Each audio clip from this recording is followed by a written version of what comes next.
Hello everyone, welcome back for another playable hand.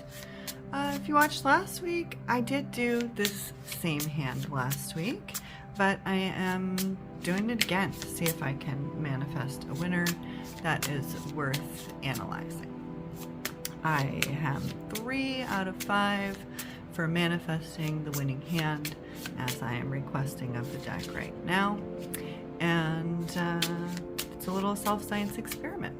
So without further ado, we are going to shuffle these cards, see if we can deal out the winner, and then analyze the hand from a mathematical and a fortune-telling perspective to see if it makes sense from either, and add to our statistics. We are currently using the My Poker Game Journal, designed by me, and the awesome Intuition deck, because I hope the messages create awe for those who are watching. Alright, so awesome deck. According to the action that I've written here in my journal, I was just beginning a $1 rebuy tournament in the small blind, holding Queen 9 suited. Blinds are 10 and 20. All players have equal stacks of 5,000. Under the gun and under the gun +1 fold. Middle position 1 raises to 40. Middle position 2 and hijack fold. Cutoff calls, button folds. I would call. I like to float often in this position. Big blind, I say calls. After the flop, with the pot of 120, I like to sometimes bet 40 just to irk the other players into giving me information about their hands with how they react. And I say that the big blind folds, middle position calls. On the turn, with a pot of 200, we're going to say that I bet 40 again, just to be even more annoying. Middle position 1 raises to 120, and I call. On the river, with a pot of 440, I check, just to bother him even more. Middle position 1 bets 300, I raise to 1,000, and MP1 calls.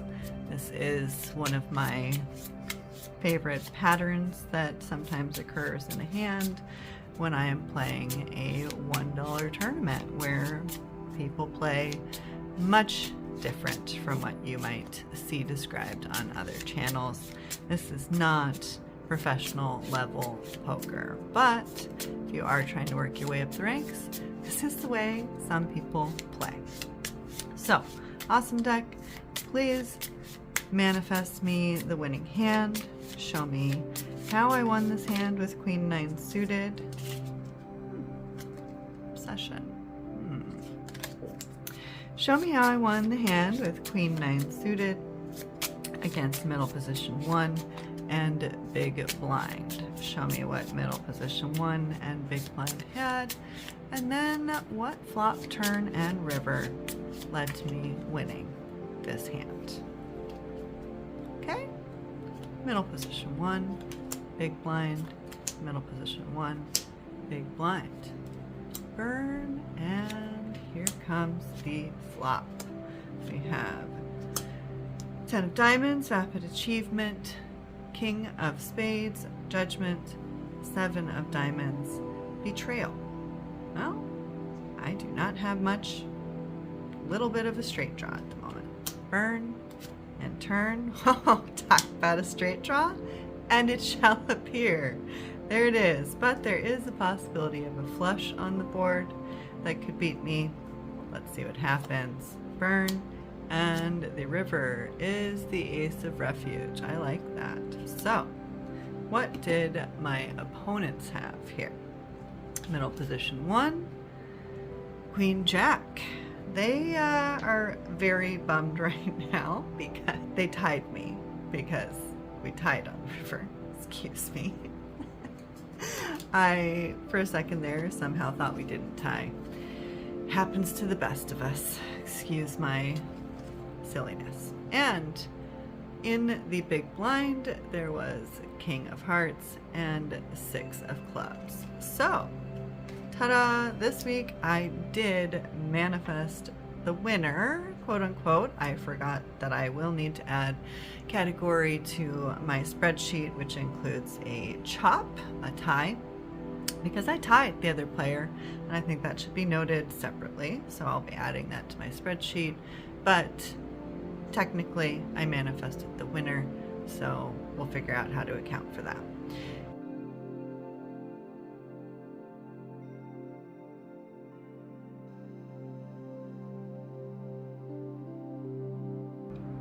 Okay, so let's talk about this hand a little further.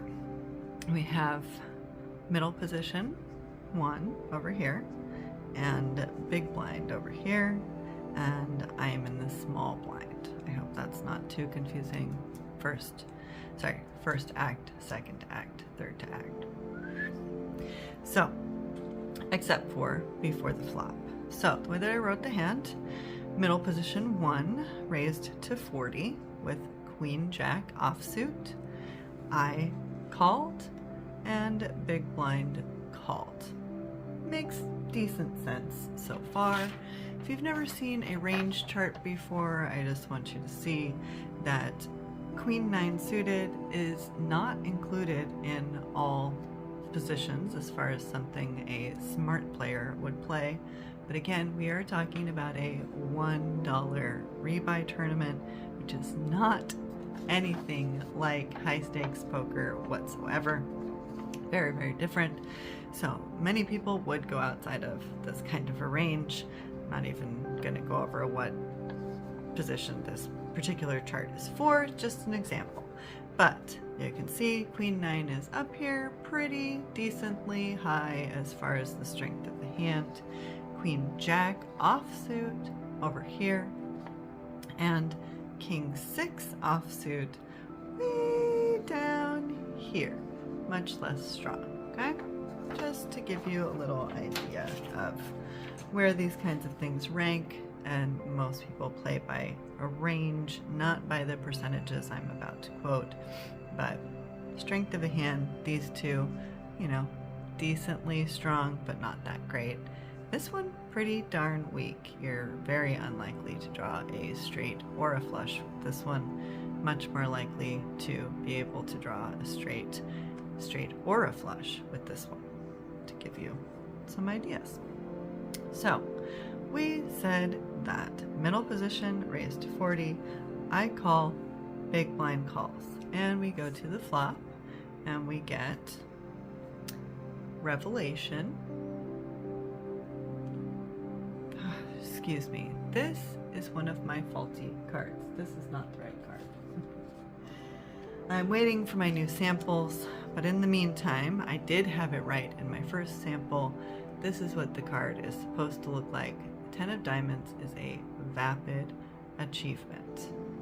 9 of diamonds is revelation, and that's the picture I accidentally put on it. So, 10 of diamonds, vapid achievement. King of spades, judgment. The leopard cannot change his spots, very logical. As the Libra of the deck. Then we have the 7 of diamonds, betrayal. Need for patience, waste not, want not. So, what did each of us get? Open-ended straight draw over here, King, Queen, Jack, 10. I need gut shot straight draw, I need the Jack.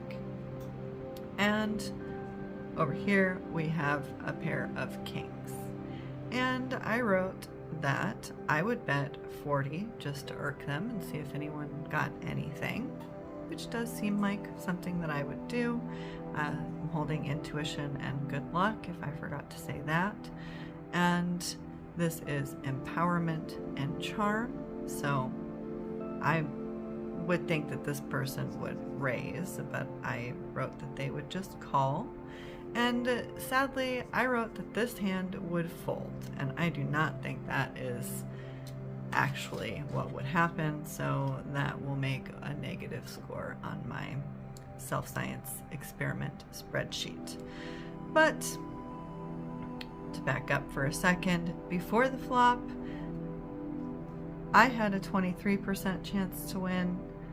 Queen Jack suited had 31% chance to win, and the King 6 offsuit had 44% chance to win. Now, remember, these are actually not the same percentage-wise as they are on the range chart. Just want to teach you a little something. Note that the Queen 9 and Queen Jack are similarly strong, and the King 6 is weaker. But when you look at the percentage of chance to win before the flop, the King 6 is higher because it has a king. So all these things are relative in poker. When you're looking at math, there's much more to think about than just the straight percentage. Back to the hand. So this folded, which is not likely to happen in real poker, but we continue. And on the turn, we get the Jack of Confusion. There are two sides to every coin, which is funny because, yeah, I was a little confused as to why this person would fold the hand. There is the small chance that this person is an extremely tight player who has decided that the reason that I bet so small is because I'm trying to confuse them into remaining in the hand with against a king with a higher kicker.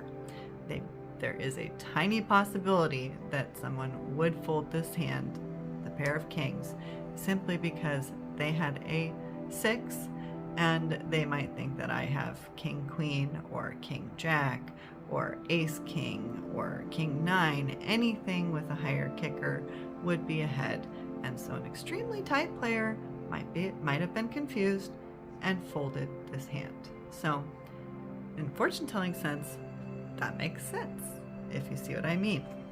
And sure enough, they weren't really confused if you look at it from that perspective, because I just drew the straight and they drew a pair. So now they think they're stronger, they think they've been empowered and have a way to charm someone out of the hand, possibly. And I just got my good luck. My intuition paid off, and I now have the best hand, so long as there is no flush out there, which there wasn't, no matter if this hand had stayed in or not, but you never know. That is something that a smart player would be afraid of right then. However, again, this is $1 poker tournament, and therefore the fact that I said that I bet 40, even though I just drew the straight, is something I might do. Middle position 1 raised to 120, simply because they have a pair and they still have their open-ended straight draw. They might want to pretend that they have the flush and try to charm me out of the hand, but I call. And on the river, what do we get? Thankfully, refuge, not another diamond to be afraid of, and a card that I love and can feel at home in. Some people call it the home card. I just call it refuge, but it is simply a sign that where your treasure is, there your heart will be also. And of course, that phrase might not make too much sense in poker, but where my treasure is the fact that I drew the straight, and I definitely feel good about it. Therefore, I check because I think I'm going to take refuge in the fact that they're going to try and charm me out of the hand again, as they raised me on the last street. And indeed, they bet 300 because they've just drawn the straight on the river. I raised to 1,000 because I have the straight and want to see if I can get them to fold, but in the end, they call. And we split the pot because we both have a straight. So there you have it. That is my playable hand of the day. Hope you'll come back for another one. Thank you for watching, and have fun playing Texas Hold'em.